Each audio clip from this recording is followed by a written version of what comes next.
Bonjour à tous, bien content de vous retrouver. J'espère que vous allez tous bien.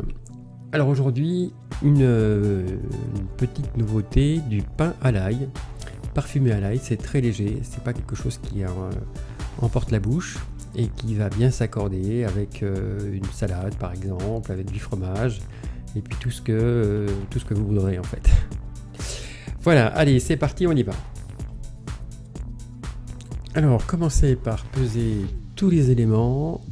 On contrôle les températures. On avait 20 degrés pour la température ambiante, 20 degrés pour la température de la farine. Et il nous faut donc une température de 14 degrés pour faire un total de 54 degrés, pardon, qui est la température de base.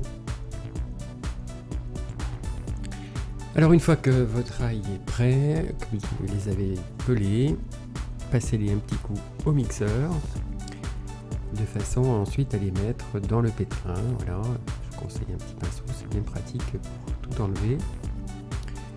Ensuite, mettre l'eau à la bonne température.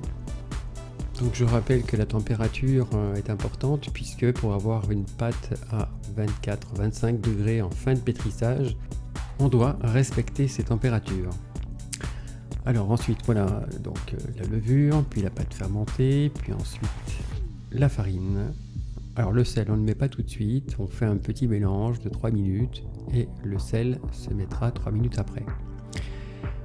Alors, dans l'idéal, donc un pétrissage de 13 minutes en deuxième vitesse. Alors ça dépend de vos machines, si elles peuvent pétrir tout ce temps-là, puisqu'en fait les moteurs souffrent un peu. Si c'est le cas, alors je vous conseille de tout pétrir en première vitesse, mais de pétrir un petit peu plus longtemps. Et en fonction de la farine, rajouter un petit peu d'eau. La question d'eau est toujours un peu délicate. Les choses ne sont pas précises à ce point-là, puisque les farines ne boivent pas les mêmes quantités d'eau. Donc là d'ailleurs ça sera le cas, je vais rajouter un petit peu d'eau parce que je vais m'apercevoir que la pâte est un petit peu ferme. Donc soyez toujours un petit peu à l'affût de façon à ce que il y ait suffisamment d'eau ou pas. Donc je vous conseille en fait, si vous n'êtes pas très sûr, de ne pas mettre tout à fait la quantité indiquée et d'en rajouter pour la régler entre guillemets. Voilà, je l'ai trouvé un petit peu trop ferme, un petit peu trop dur. C'est un signe, le pétrin commence à donner des signes de faiblesse, un peu de mal à pétrir. Donc je rajoute un petit peu d'eau. Au jugé, hein, c'est 20 grammes, 30 grammes d'eau. De façon à ce que ce soit un petit peu plus facile à pétrir. Et puis bon, globalement, les pâtes un petit peu plus souples développent aussi un peu plus. Voilà, donc là j'ai préféré vous le montrer. C'est monnaie courante, c'est pas quelque chose d'exceptionnel. C'est suivant les farines. Vous avez des farines qui boivent plus que d'autres. Voilà, une fois que l'eau est rentrée, la pâte est un petit peu plus souple. Voilà, je voulais vous montrer aussi un petit peu ce que ça donne entre tout à l'heure où c'était un petit peu plus épais et là maintenant un petit peu plus fluide. Ensuite le sel. Et là donc 13 minutes de pétrissage à partir de maintenant. Alors bon, je vous fais grâce des 13 minutes. Alors si des fois, vérifiez de temps en temps la température. Il s'avère que si vous êtes à 24-25 degrés avant les 13 minutes, arrêtez plus tôt. Il vaut mieux arrêter avant que d'avoir une pâte qui chauffe. De toute façon, elle donnera beaucoup moins à partir du moment où elle chauffe de trop. Voilà, les 13 minutes sont écoulées. C'est donc le moment de vérifier la température. 24, on monte à 25. Voilà, c'est la température idéale en fin de pétrissage. Et bien donc ensuite il ne reste plus qu'à la décuver.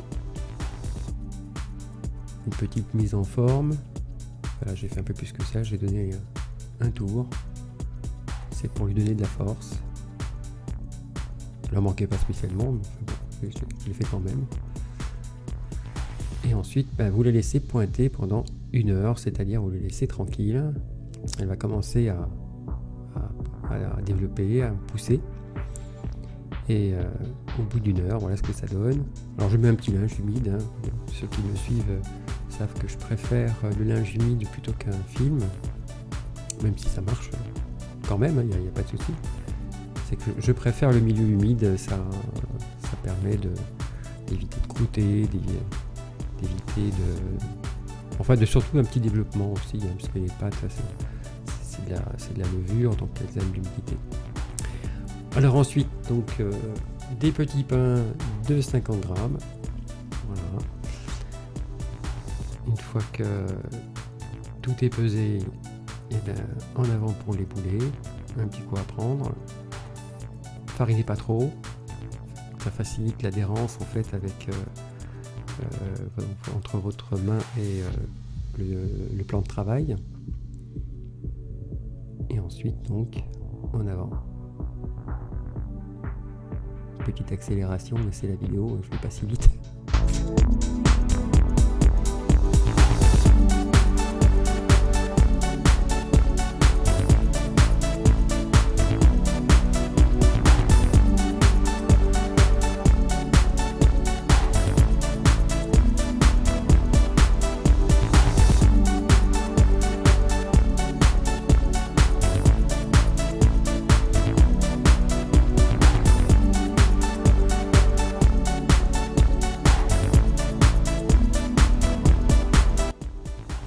Alors après les avoir laissés une dizaine de minutes pour qu'ils se détendent un petit peu, c'est le moment donc de les façonner en long pour faire donc les petits pains. Donc il suffit de les aplatir. La clé, vous la mettez donc dessus. Alors ce que j'appelle la clé, hein, c'est le dessous de la boule, vous le retournez, voilà. Et ensuite vous aplatissez avec la paume de la main. Et ensuite vous venez enrouler le haut vers le centre de façon à créer un petit boudin. Voilà, c'est pas très compliqué, un petit coup à prendre. Parce que c'est grâce à ça, en fait, à cet enroulement que ce pain se développe bien. Et ensuite, c'est la soudure, en fait, vous la mettez en bas de manière à ce que ça développe harmonieusement après.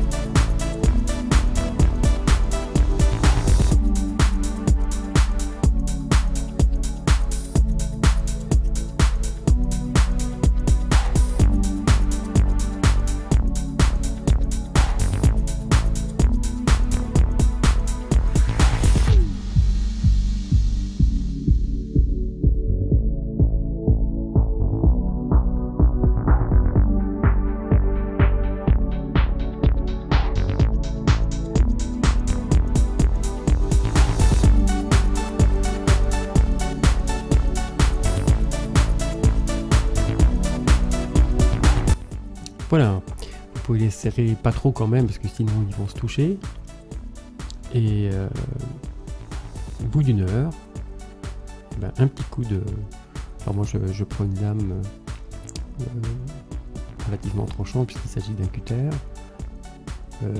Les lames de rasoir en principe sont utilisées pour le pain. Plus c'est net, mieux c'est. Et n'allez pas trop profondément non plus, hein. Il y a une idée reçue là qui consiste à trancher vraiment profondément, mais c'est une erreur. Il vaut mieux juste voilà, un petit coup de lame léger et le pain fera le reste après. Alors à l'enfournement, donc 240 degrés durant 10, 13, 15 minutes, ça dépend votre four. Un petit peu de buée, j'ai mis de l'eau pour que se dégage un petit peu de buée, ça aide au développement. Et voilà, assez fort, hein, assez vif, parce que ça permet le développement aussi. 240 degrés, c'est une bonne température.